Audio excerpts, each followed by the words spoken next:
এই বৃক্ষ দেখছেন আপনি? কত সবুজে ভরা, কত সুন্দর। এটার শীতল ছায়াতে সুখ পাওয়া যায়। এটার ডালে বসে পাখির আওয়াজ শুনলে সমস্ত ক্লান্তি দূর হয়ে যায়। কিন্তু এই বৃক্ষ কি শুরু থেকেই এরকমই ছিল?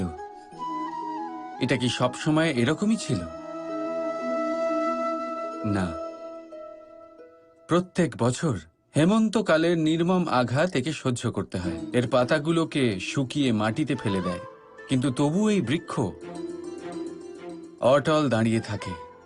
আর তারপর যখন বসন্তকাল উপস্থিত হয়, একে নতুন জীবন দান করে যায়।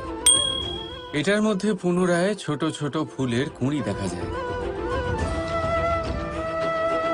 এই বৃক্ষ হেমন্তের মুখোমুখি হয়েছিল, তাই আজ সবুজে ভরা। এটা পুরনো পাতার জন্য শোক পালন না করে পরিবর্তন স্বীকার করেছিল, তাই আজ আমাদের সাথে এই সুখ ভাগ করতে পেরেছে। তাই মনে রাখবেন একটা অত্যন্ত জরুরি কথা: পরিবর্তন আর কষ্ট, এটাই সংসারের সবথেকে মহান সত্য। যারা এটা স্বীকার করে নিয়েছেন, ধরে নিন তারা ধন্য হয়ে গেছেন। রাধা রাধা। সাপ, এই শব্দটা শুনলেই মনের মধ্যে এক ধারণা তৈরি হয়। বিষে ভরা, ফোঁস আওয়াজ করা এক ভয়ানক জীব। যদি এই সাপ কারোর বাড়িতে ঢুকে পড়ে, কোলাহল সৃষ্টি হয়ে যায়। লোকে সুরক্ষিত স্থান খুঁজতে থাকে, ভিড় জমা হয়ে যায় সেই সাপের প্রাণ নেওয়ার জন্য। কিন্তু যদি এই সাপ কোনো মন্দিরে দেখতে পাওয়া যায়, তাহলে কি হবে? লোকে সেই সাপের সামনে নিজের মাথা নত করবেন, প্রার্থনা করবেন, হাত জোড় করবেন, দুধ খাওয়াবেন, তাকে শিবের আশীর্বাদ মনে করবেন। তাহলে এই বিষয়ে আপনার মতামত কি? ভাবুন, মানুষগুলো সেই একই ছিল, সাপও সেই একই। তাহলে পরিস্থিতিতে এত তফাৎ কেন? কোথাও সেই সাপের প্রাণ নেওয়া হচ্ছে, আবার কোথাও সেই সাপকে পুজো করা হচ্ছে।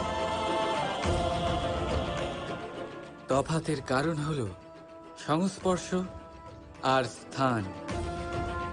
যখন সেই সাপ শিবের সংস্পর্শে ছিল, মন্দিরের পবিত্র আবহাওয়াতে ছিল, তখন সে দেবতুল্য হয়ে উঠেছিল। নয়তো সে আমাদের কাছে শত্রুই ছিল, তাই না?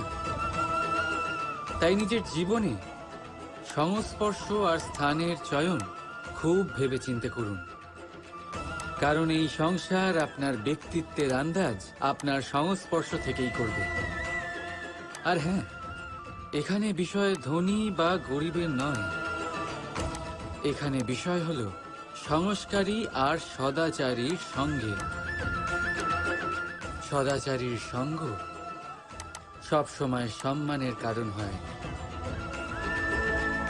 রাধা রাধা।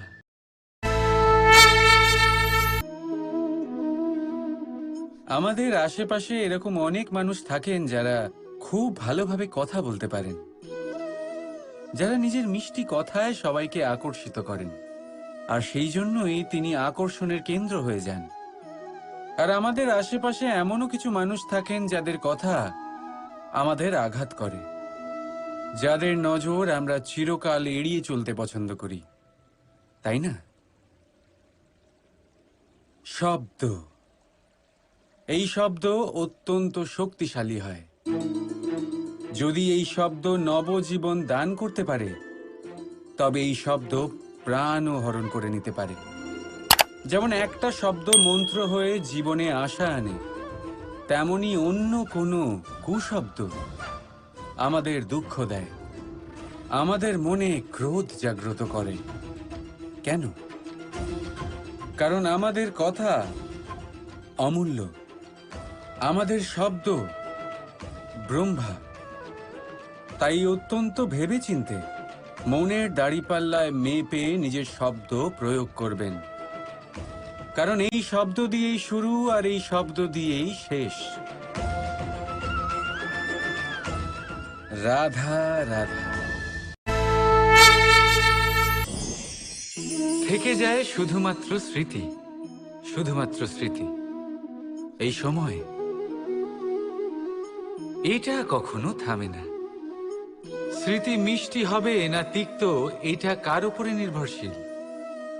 আপনার কর্মফলের সিদ্ধান্তের উপর। যদি আপনি এই জীবনটাকে বুঝতে চান, নিজের ভুলের থেকে কিছু শিখতে চান, তাহলে পিছনে তাকান। আপনার বিগত জীবনের থেকে বড় শিক্ষক এই সংসারে আপনি আর কাউকে পাবেন না। যদি জীবনে বাঁচতে চান তবে সামনে তাকান। সমস্ত সম্ভাবনা, সমস্ত সুযোগ ওখানেই আছে।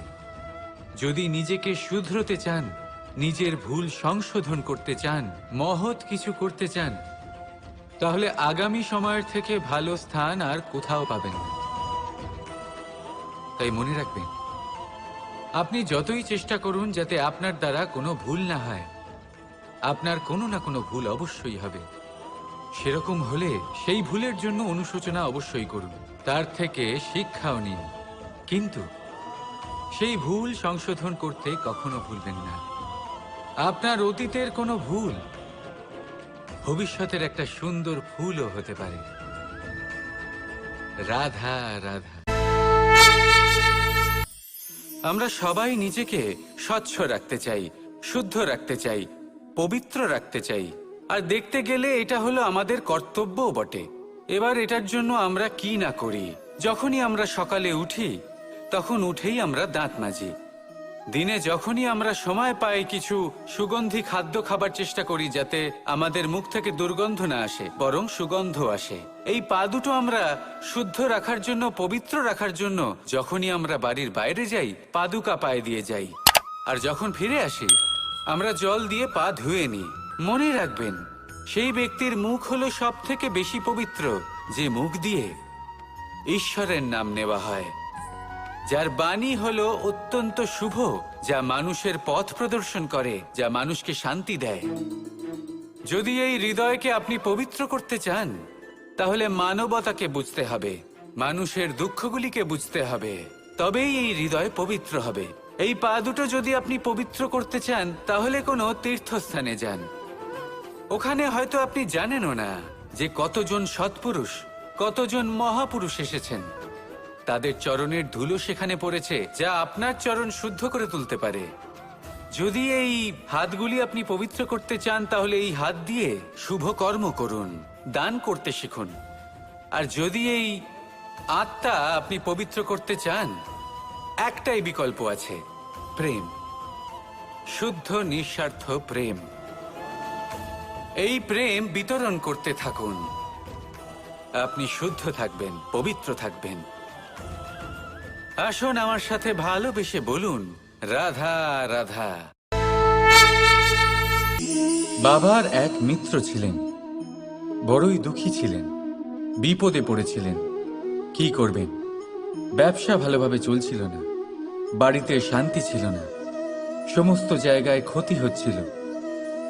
তাই উনি একজন জ্যোতিষীকে দেখালেন। জ্যোতিষী বললেন, আপনার যে বাড়ি আছে সেটা আপনার জন্য অশুভ, আপনার এই বাড়ি পাল্টে ফেলুন। উনি বাড়ি পাল্টে ফেললেন, তবুও ওনার সমস্যার সমাধান হলো না। তারপর একজন জ্ঞানী ব্যক্তি ওনাকে বললেন যে আপনার জামা কাপড়ের যে রং, সেটা বিপদকে আমন্ত্রণ জানাচ্ছে, এই জামা কাপড়গুলিকে পাল্টে ফেলুন। উনি সেগুলো পাল্টে ফেললেন, তাও সমস্যার সমাধান হলো না। আবার একজন জ্ঞানী ব্যক্তি বললেন যে আপনার আশেপাশে যে মানুষজন রয়েছে, তারা এটা চায় না যে আপনি সফল হন, তারা আপনার ক্ষতি চায়, তাদের সাথে সমস্ত সম্পর্ক ভেঙে ফেলুন। তো উনি সম্পর্ক ভেঙে ফেললেন, কিন্তু তাতেও ওনার জীবনে কোনো পরিবর্তন এলো না। তার মানে তিনি বাড়ি পাল্টালেন, জামা কাপড় পাল্টালেন, সম্পর্ক পাল্টালেন, যেটা পাল্টালেন না তা হলো স্বভাব। এই যে স্বভাব, এটা অত্যন্ত গুরুত্বপূর্ণ। এই স্বভাবই আপনার ব্যক্তিত্ব তৈরি করে।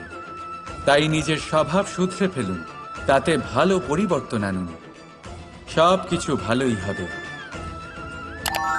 রাধা রাধা।